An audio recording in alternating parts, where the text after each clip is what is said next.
What do you think? I mean, I must admit I was shocked to read this. I shouldn't be, because I can do the numbers like anybody can, but 8 million's hard to comprehend, isn't it? It does. It pulls you up with a start where our population's on track to rise from 4.25 million last year to 5 million by 2020, which is just a few years away. And by the end of next year, we'll have grown 30% in just 15 years. And people will see the consequences of this rapid population growth. You'll have quite a few listeners who are stuck in traffic, and you'll have quite a few listeners who are worried about how their kids are going to be able to afford their own home or get a permanent job. And for some older people, and certainly for many of my constituents, there's great concern with the rising cost of electricity, gas, water, council rates and the like, which are rising much above the rate of inflation and have effectively doubled in the last 10 years. Well, Mr. Thompson, let's look at a few things. You mentioned traffic. I mean, are we condemned to ever-increasing gridlock around Melbourne?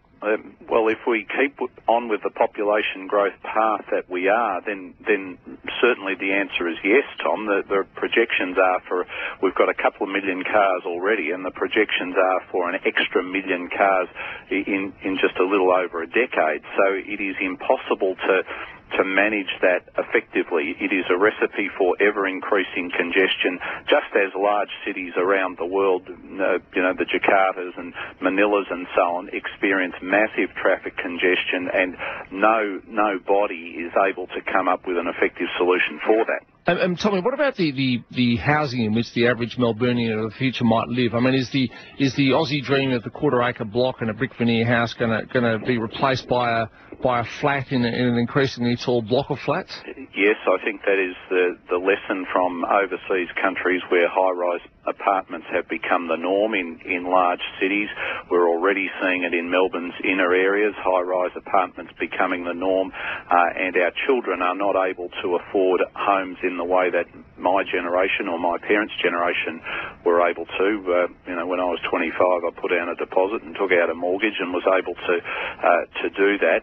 My children do not have the same luxury at the same age, and that seems to me to be typical. If people are to afford a home at all, it's not the kind of home that my generation or my parents' generation was able to afford.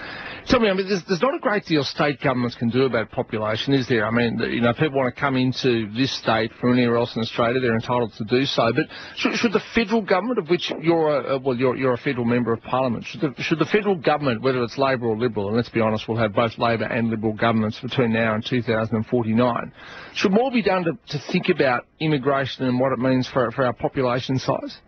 I agree that there should be a lot more consideration of this, Tom, and as you correctly pointed out in your introduction, Australia's rapid population growth is basically being driven by the migration intake and the way in which that has ratcheted up over the course of the past decade.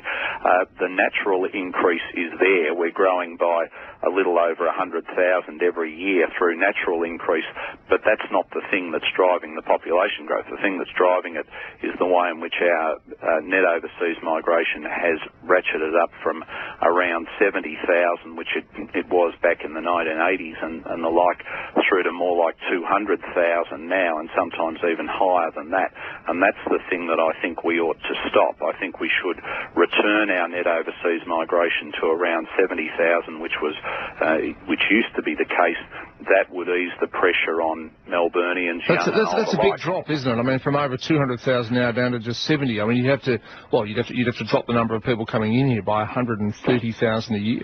Yeah, well, the area of principal increase has been so-called skilled migration, the migrant worker programs, and in my view, they are way too high. They come at the expense of job opportunities for young Australians and at the expense of us putting in the investment into training and educating young people and bringing other people into the workforce who are presently outside it, older Australians, people with disabilities, Indigenous Australians. There are lots of people outside the workforce who could be in it, and if they were in it, they would be better off and the country would be in better shape.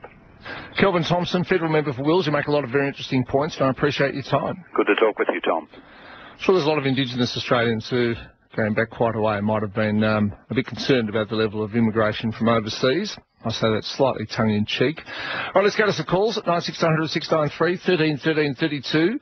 Karen, good afternoon. What do you think? I mean, I must admit I was shocked to read this.